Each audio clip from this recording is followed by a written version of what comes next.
The Tampa Convention Center is a buzzing hive of anticipation on a sweltering May morning in 2025. Its glass facade glinting under the Florida sun, the humid air thick with the scent of coffee, and the clipped murmurs of suited professionals navigating its sprawling hallways. The atmosphere is charged, a palpable tension weaving through the crowd. Lawyers in tailored suits, law students clutching notepads, community leaders with name badges pinned to their lapels, and a smattering of out-of-towners drawn by whispers of a showdown. Media crews hover near every door like hawks, their cameras poised, microphones ready, sensing a slip or a sound bite that could dominate the news cycle. Inside the main auditorium, the room is a pressure cooker, rows packed with an eclectic audience: prosecutors, public defenders, activists, and curious locals, their eyes alert, their phones buzzing with X posts and live tweets. The event is billed as a legal symposium on prosecutorial reform and public trust, but the velvet ropes, neatly stacked agenda packets, and polished veneer can't mask the undercurrent of something raw, something primal. A standoff that's less about policy and more about power, principle, and the narratives that shape justice in America. At the heart of this charged arena stands Florida Attorney General Pam Bondi, a political veteran whose poised demeanor and practiced smile radiate the confidence of years in the spotlight, her home field advantage palpable as she prepares to deliver a masterclass in prosecutorial authority. Across from her sits Representative Jasmine Crockett, a Texas Democrat and former public defender whose black blazer, natural curls pinned back, and calm intensity signal a force not to be underestimated. When Bondi, expecting applause, launches a calculated attack on Crockett's reformist stance, she's met with a quiet, brutal dismantling. A surgical takedown that shifts the room, silences the crowd, and sets the internet ablaze, proving that truth, when wielded with precision, can shake the foundations of power. The auditorium is a microcosm of America's legal and political fault lines. Its rows a vibrant tapestry of perspectives: seasoned attorneys swapping war stories, law students scribbling notes for future exams, community organizers who fought for years to get a seat at such tables, and reporters from the Tampa Bay Times, the Free Press, and national outlets like CNN, their phones primed to capture every moment. The crowd isn't here just to learn about prosecutorial reform. They've come for the standoff, the clash between Bondi's tough-on-crime orthodoxy and Crockett's call for systemic change, a duel that promises to transcend policy and touch the raw nerve of justice in a nation grappling with its past and present. Outside, the convention center's hallways are a flurry of activity, aides darting with last-minute briefings, media crews adjusting equipment, and attendees checking X for real-time reactions, their whispers hinting at the stakes. Bondi's got the home crowd, but Crockett's not backing down. Producers for YouTube channels and cable news outlets hover near the press section, their instincts primed for a viral moment. A clip that could rocket across platforms, from X's frenetic threads to TikTok's raw emotional stitches, dominating news cycles with hashtags and hot takes. Bondi, Florida's Attorney General since 2011, strides into the room with the assurance of a seasoned performer, her tailored cream suit and practiced smile signaling a woman who's navigated courtrooms, press conferences, and political storms with ease. Her aides buzz around her, whispering last-minute stats and cues, their clipboards filled with talking points honed for maximum impact.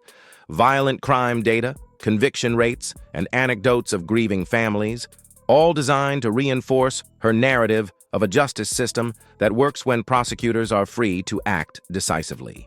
Bondi's career is a testament to her political acumen, a former prosecutor who rose to prominence with high-profile cases. She's built a reputation as a tough-on-crime stalwart, her tenure marked by aggressive policies and a close alignment with Republican priorities, earning her both ardent supporters and fierce critics. Today, she's in her element. The Tampa crowd a friendly one, filled with allies who nod approvingly as she takes her seat, her confidence buoyed by years of press coverage, courtroom victories, and TV appearances where her polished delivery rarely falters.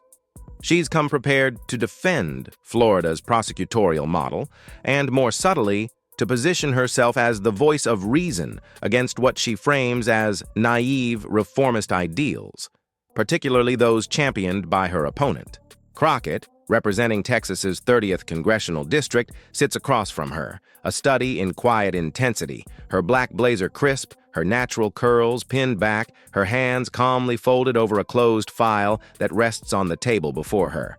A former public defender with a law degree from the University of Houston, she's built a reputation as a fierce advocate, her words sharp and her resolve unyielding, honed by years defending the indigent in Dallas County courtrooms and fighting for systemic change in Congress.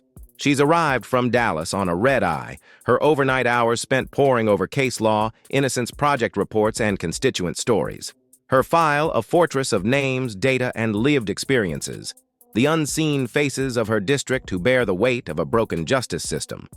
Crockett's preparation is meticulous, her binder untouched not out of disinterest, but because she carries the facts in her mind, her resolve forged in the stories of people like Reggie Hawthorne, a young man wrongfully jailed, or Mariah Coleman, a child lost to prosecutorial haste. She's skipped the pre-panel pleasantries, her focus a laser beam, knowing this isn't just a symposium, but a battlefield where narratives are shaped, biases exposed, and the fight for justice is waged with words as weapons. The moderator, Dr. Lawrence Carter, a middle-aged Tulane law professor with a reputation for fairness, steps to the podium, his collar already damp with sweat under the hot lights, his voice steady but betraying a hint of nerves as he taps the microphone. We're here to discuss the evolving balance between law enforcement authority and constitutional rights. He begins, his words measured, a conversation that demands both honesty and humility. The audience quiets, their phones poised, aware that humility is unlikely from Bondi, whose reputation precedes her, or from Crockett, whose quiet intensity suggests she's come to do more than debate. The room is packed, every seat filled, the air heavy with expectation, the stakes clear. This isn't a dry policy talk, but a clash of visions for justice in a nation where trust in the system is fraying. Carter calls on Bondi first, his tone formal. Attorney General Bondi, Florida has been at the center of several prosecutorial reform debates. What do you believe Florida gets right? Bondi steps to the podium with slow, controlled grace, her smile never wavering, her voice carrying the polished lilt of a seasoned orator. Thank you, Professor, and thank you to my colleagues for being here, especially Congresswoman Crockett, she begins, her nod toward Crockett laced with a subtle edge. I appreciate her presence, though I'm not sure we always agree on what justice means. A few in the audience chuckle nervously, sensing the jab, but Crockett doesn't flinch, her face a mask of calm, her eyes steady. Bondi continues, her tone confident, her words rehearsed. Florida's justice system is built on accountability. Prosecutors here are allowed to do their jobs without being handcuffed by political agendas. We don't soften sentences to look progressive. We protect our communities, and frankly, that's why our model works. She clicks a remote, lighting up a screen with stats behind her. Violent crime prosecutions up 12%. Repeat offender tracking enhanced. Conviction timelines accelerated in high-crime counties. I know some critics believe we're too harsh, that we lack empathy, she says, turning to the audience, her voice softening for effect. But when your child's been shot by a gang member released early due to so-called reforms, empathy won't bring them back. Swift justice might have prevented it.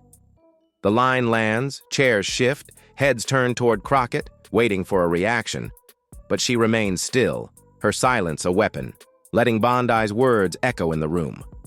Bondi presses her advantage, her tone sharpening as she pivots to Crockett. I admire passion, and I know Congresswoman Crockett brings a lot of that from her days as a public defender, but theory is different from governance. It's easy to argue from the sidelines. It's harder when you're responsible for real lives and real safety. The jab is clear, framing Crockett as an idealist out of touch with the gritty realities of prosecution. Her public defender background, a liability rather than a strength. The audience murmurs, some nodding, others glancing at Crockett, expecting a retort. But she waits, her calm a silent promise of what's to come. Carter, sensing the tension, gives a polite, "Thank you," and turns to Crockett. "Congresswoman Crockett, your thoughts?" The room falls into a hush, every eye on her, every phone poised, as she adjusts her microphone with a deliberate tilt of her head. Her posture, not one of nerves, but of intent, signaling the start of something monumental. Bondi, seizing a follow-up opportunity, steps back to the podium, her smile practiced, but a touch too sharp, the kind that betrays a performer who knows the cameras are rolling and a headline is within reach. "I appreciate the Congresswoman's presence," she begins again, her southern lilt firm. "And I truly believe we need a variety of voices in this conversation, but we also need experience and accountability." She glances at Crockett, not fully turning, just enough to let the room feel the slight.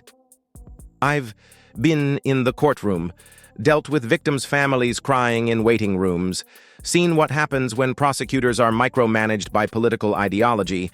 It doesn't end well."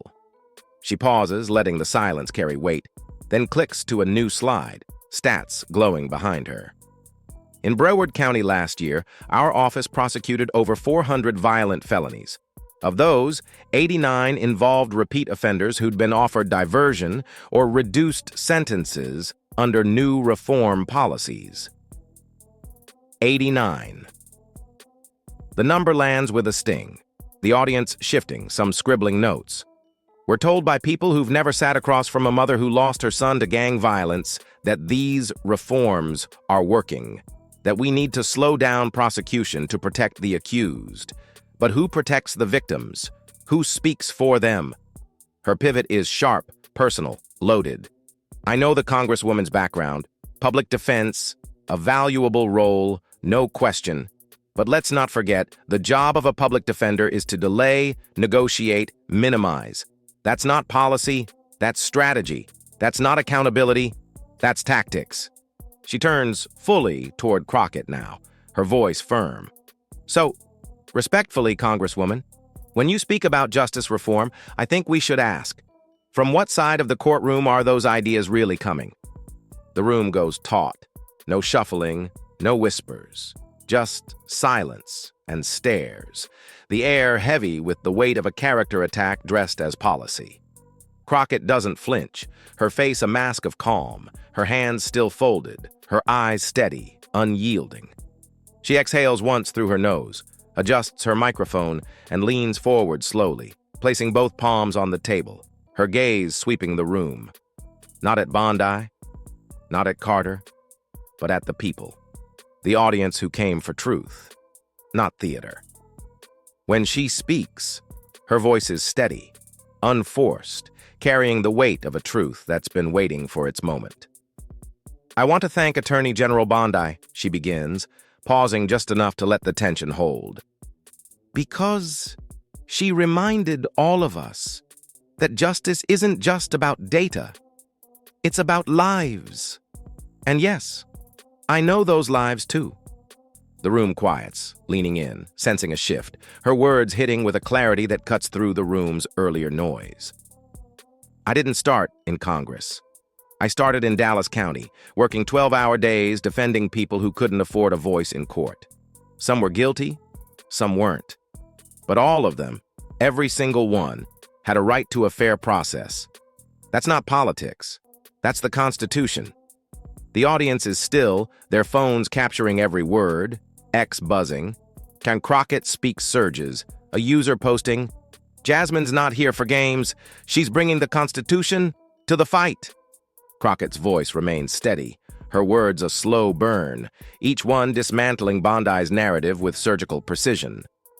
"I've stood next to teenage boys whose court-appointed lawyers never looked at their file until the day of trial. I've watched prosecutors under pressure to keep conviction numbers high push for plea deals that made no sense just to clear a docket. That's not justice, that's paperwork, and people get buried under it." Bondi shifts slightly, arms folded, her composure slipping just enough for the keen-eyed to notice. "And Attorney General Bondi wants to talk about experience," Crockett says, turning toward her tone calm but piercing. "Let's talk about what experience actually means. It means knowing what it feels like to visit someone in county lockup on a Saturday morning and see a mother crying outside because they won't let her in. It means looking into the eyes of a 17-year-old and realizing one bad public defender and a rushed docket just took away 10 years of his life. It means knowing how the system works, not from a podium, but from the floor where people are crushed by it. The room is silent, every eye on Crockett, every ear straining, the weight of her words settling like a storm cloud. Bondi interrupts, her voice loud enough to cut through, a hint of agitation breaking her polish. So your solution is to make it harder to prosecute violent offenders? That's your fix? Crockett doesn't blink. Her response immediate, her voice steady. No. My solution is to stop pretending harsher and faster means better. We can be tough on crime and still respect due process.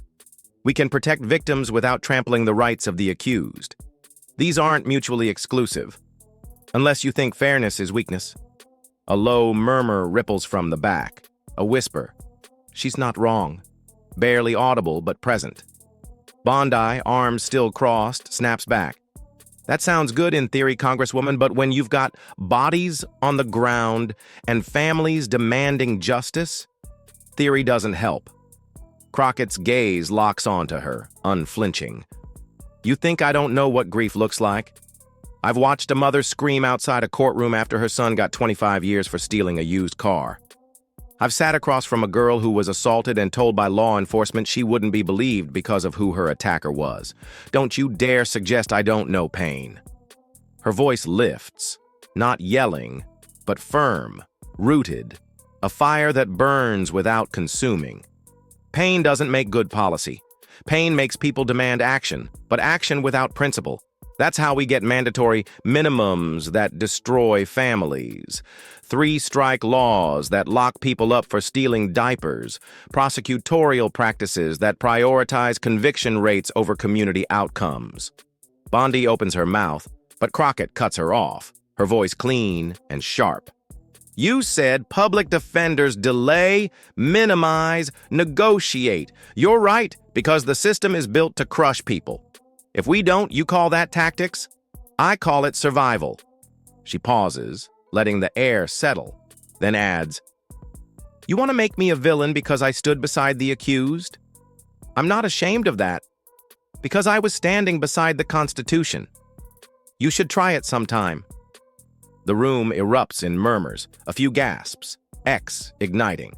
Stand, with the Constitution trends, a user posting, Jasmine just dropped a gavel on Bondi's whole narrative.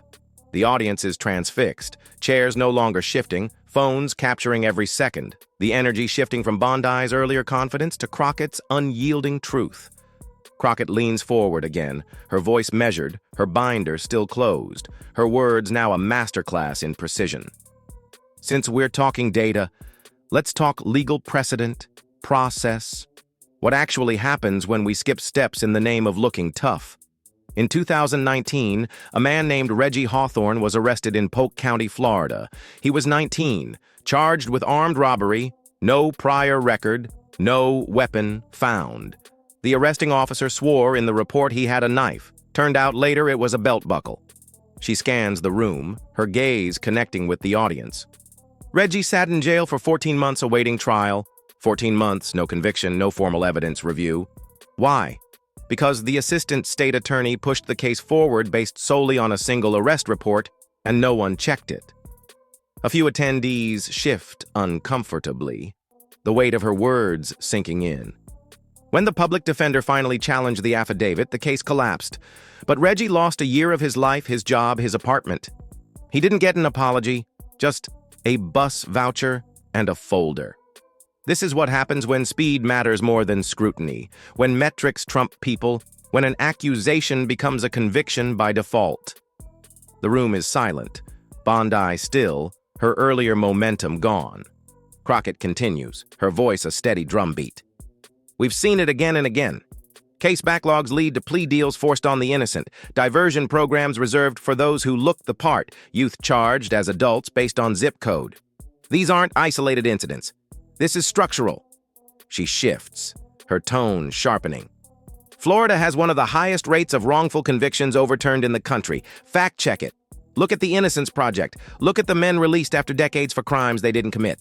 I'm not saying every prosecutor is reckless. I'm saying when you give people unchecked power, you give them unchecked room to fail. And when they fail, it's never their life on the line. It's someone else's. A few heads nod, not performatively, but with slow, deliberate acknowledgement, the room processing a truth they hadn't fully confronted. I've read your policies, Attorney General, Crockett adds, turning to Bondi. Many rely on prosecutorial discretion so wide it's practically lawless. In Miami-Dade, over 60% of first-time nonviolent offender cases were resolved with plea deals requiring a felony guilty plea just to go home. That follows them forever. Jobs, housing, voting rights. For what? Bondi, her composure cracking, leans toward her mic. Are you saying we should stop prosecuting? Let people off the hook? Crockett's response is swift, her voice calm but unyielding. I'm saying justice isn't punishment for punishment's sake. I'm saying we stop pretending accountability only looks like a prison sentence. You talk about protecting victims? What about the kid swept into the system at 16 for a nonviolent charge, then can't get a job at 22 because of it? What about their future? She pauses, her tone softening but her words piercing. I became a public defender not to help criminals, but to protect the Constitution from being treated like an inconvenience. Because when people are afraid, they'll trade away rights they don't think they'll need. But one day, someone you love might need those rights. And you'll want someone at the table who didn't buckle under pressure, who didn't let politics drown out principle. The room is still, the audience hanging on her words, X ablaze. Haas Crockett dismantles trends, a user posting. Jasmine's not just speaking, she's rewriting the script on justice. Bondi, agitated, tries to regain ground, her voice louder, her rhythm faltering. With all due respect, you're painting a selective picture. Our prosecutors work hard, care deeply, and don't get enough credit for what they do right. Crockett nods slowly, then delivers a question that cuts like a blade.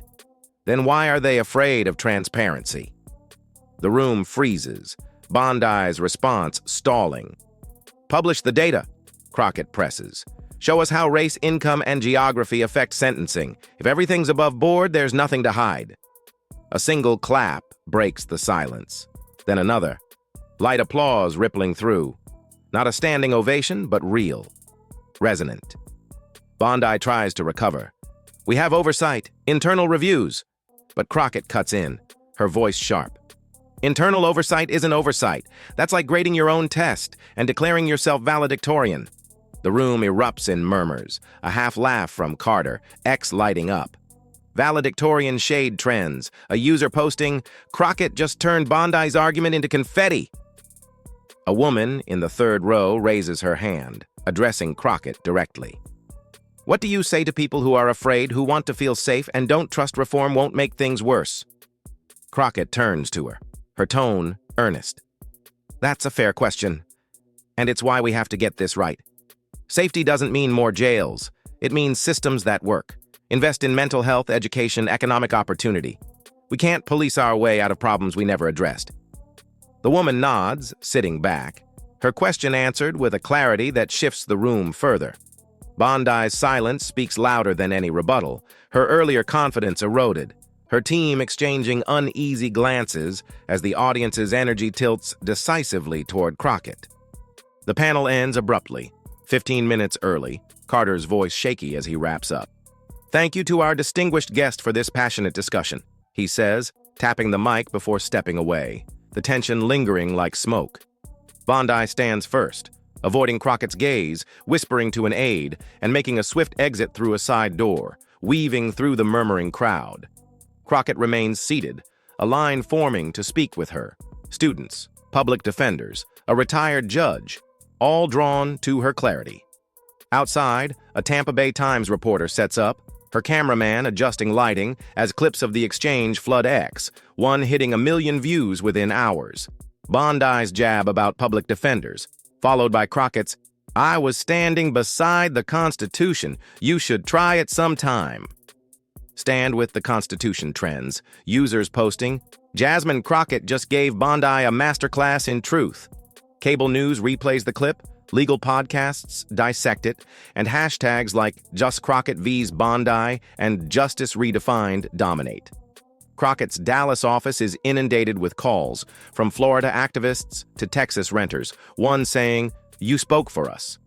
She tells her staff, "This isn't about me. It's about Reggie, Mariah, and every name we carry." Bondi's team pulls an op-ed and cancels events, her press release, honored to participate in a robust exchange, falling flat. 2 weeks later, at a University of Florida student forum, Crockett speaks to a modest crowd, opening with, "How many of you have sat in a courtroom?" Her words, "I'm not interested in being viral, I'm interested in being right," resonate, a student asking if Bondi learned anything. "I don't know," Crockett says, "but I hope someone watching did." Justice isn't about comfort. It's about commitment, even when it's hard. The quiet applause sticks, a reminder that truth, when held steady, outlasts noise. Call to action. Yo! If Jasmine Crockett's surgical takedown of Pam Bondi set your soul ablaze, smash that like button and subscribe for more truth bombs. Drop a comment. What hit you hardest? Share this with your squad on X, TikTok, or your group chat, and keep the convo roaring. Don't just watch, act. Hit vote.gov to register and make your voice soar in the next election. Truth's got no filter, just fire. So let's roll.